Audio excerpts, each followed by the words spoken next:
Hi, welcome to In the Kitchen with Elizabeth. I'm Elizabeth Rakestraw, and today we're going to be doing two of my childhood favorites, Irish tea cake and Irish soda bread.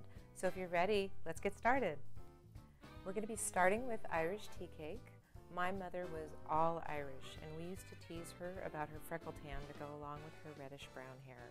St. Patrick's Day in our house was a big deal, second probably only to Christmas in certain ways. I don't really know the origins of this recipe. I just know that it's a very simple cake with simple flavors, and we used to make it every single year for St. Patrick's Day with my mom. The equipment that we need is, you want a mixer. It doesn't have to be the standing mixer. It can be a hand mixer. You just need a whisk, a spatula, and then we're also going to use an offset spatula, and it's called an offset spatula because of this. This isn't mandatory either, but you'll see when we're spreading the batter that this makes it much easier if you do have one. We're going to preheat our oven to 350 degrees, and we're going to prepare our pan. And just as we did in the last show with the brownies, you can prepare the pan with your favorite spray, or you can also spread it with a thin layer of butter, and then you're going to place a sheet of parchment paper in the center. You're going to find that I am addicted to parchment paper, and I'm sure that once you get used to using it, you'll become addicted to using parchment paper as well. So we're going to put just a pinch of salt in with our 2 cups of flour, and also a half a teaspoon of mace. Now, mace is one of those spices where when people taste it, they go, what is that? Because they can't quite place it. And what mace actually is, it's the lacy coating on the outside of the nutmeg. So it has a similar taste to nutmeg, however it's a little bit sweeter and less pungent than the nutmeg flavor. So we'll set that aside, and then we're going to take 1 cup of butter and toss it into our mixer.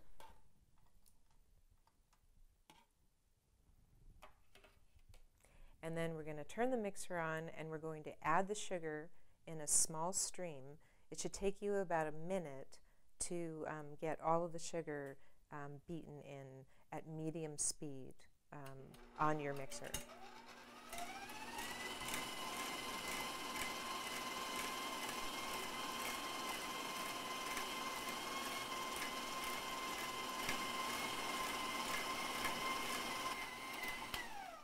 So once we get the sugar fully incorporated, you're going to want to stop the mixer, and you're going to want to make sure that you scrape down the sides of the bowl the best that you can.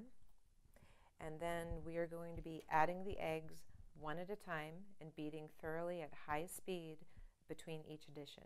We do that to make a lighter cake.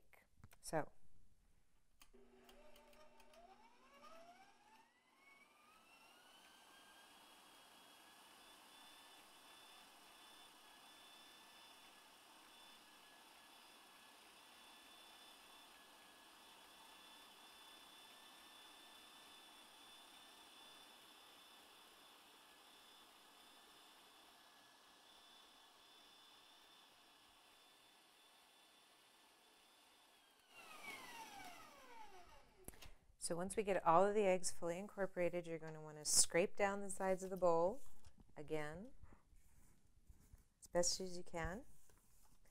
And then we're going to turn the mixer on high speed again for about 10 to 20 seconds.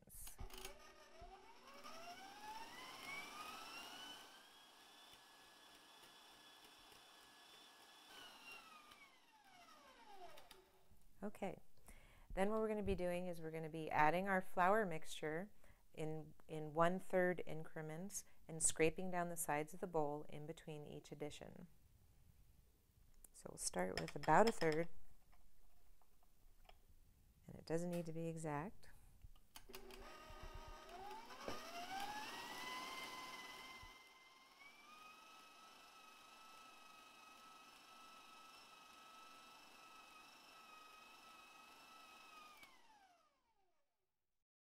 So we're going to scrape this down just one more time for good measure. And then we're going to let this run for about 10 to 20 seconds longer.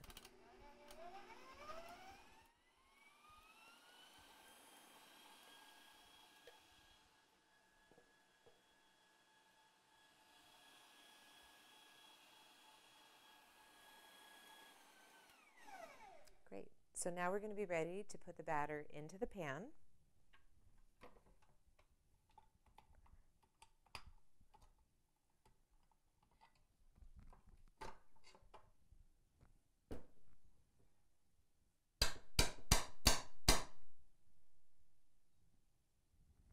What I usually like to do is just put globs of it at intervals across the pan. It's kind of a thick batter, as you'll see, so it's not going to spread very much on its own. When I was a kid, my mom used to let us get creative with our food on St. Patrick's Day, and one year my sister decided that everything we ate that year needed to be tinted green. So needless to say, we had green tea cake, green potatoes. I think she even might have given an extra green tint to the cabbage that year. But I wouldn't recommend it. It's not highly appetizing, either the tea cake or the potatoes being green. So once we get this batter in, then you're going to take your offset spatula, clean off your regular spatula, and then we're just going to smooth this around the pan. Now you can see why having that offset spatula comes in handy. You're just going to want to push this into the corners. Okay, so what we're going to want to do is make sure that this is as smooth as possible and even as possible, not so much because you want it to look pretty, although it will look prettier, but because you want to make sure that it's a fairly even thickness so that it cooks at the same rate. Otherwise, you're going to end up with thin spots that are much more brown than the rest of the cake. So the final thing we have to do before we put this in the oven is my little creative addition from over the years, which is to add just a sprinkling of raw sugar across the entire top of the cake. It doesn't have to be perfectly even, and it's really just to a matter of taste. You can do a light sprinkling, you can do a heavy sprinkling, but what the sugar is going to do is kind of create a crispy crust on the top, which is a nice offset to the fairly simple cake. So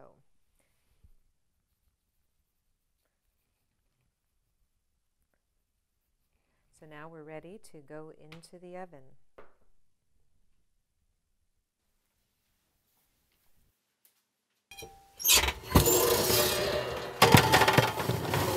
See you in 20.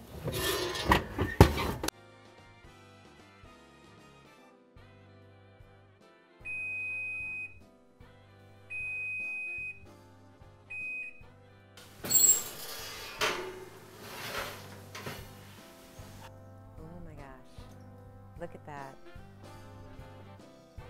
It smells kind of like a Thanksgiving morning type of smell because you can smell the nutmeg, but you also smell the caramelizing of the sugar. So imagine kind of a creme brulee with a nutmeg kind of smell to it. It's amazing. So we've already baked one earlier, so we're going to let this cool to room temperature while I go ahead and slice this one from earlier. So we're literally just going to cut this into bars. I usually try to cut it into about 24, so you're going to make 6 cuts or 5 cuts long way and then 4 cuts down the short side.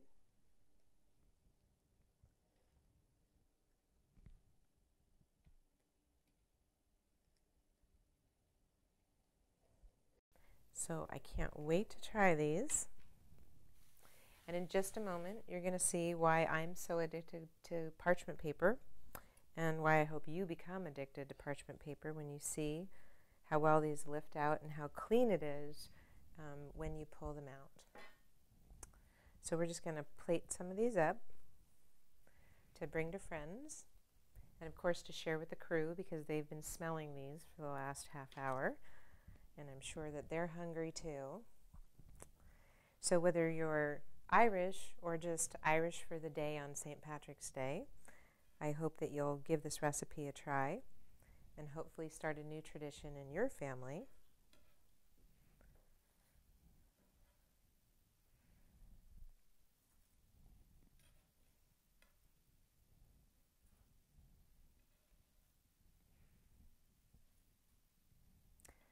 Okay, and almost time for my turn. Do a taste test. But before we do, let me grab a tea. Anyone who knows me knows how much I love tea, and this is called tea cake for a reason. It's perfect served with a cup of tea. So I'm trying to get the sugary part here.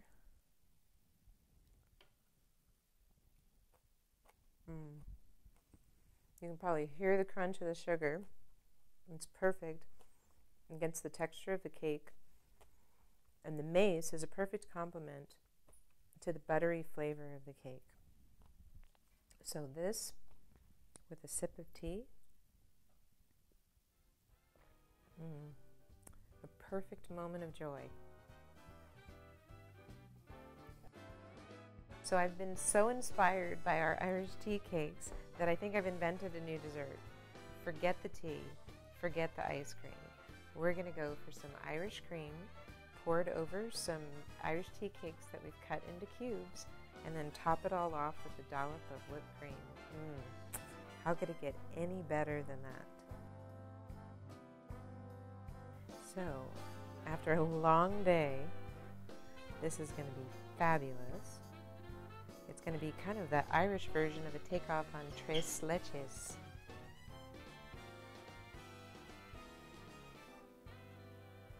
So I can't wait to dig into this.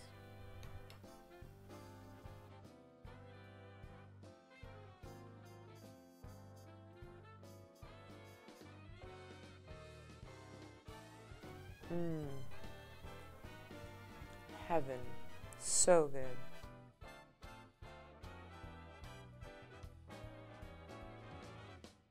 It's been a long day, and I'm very sorry we didn't get to film the Irish soda bread. You can still find the recipe on our blog, and I hope you love the Irish soda bread as much as the Irish tea cake, however you choose to enjoy them. And if you haven't figured out who Phil is just yet, he has his own page on our blog. Just click Phil's Corner when you visit emojblog.com. We hope you enjoyed today's episode and look forward to seeing you again. Till then, wishing you many moments of joy.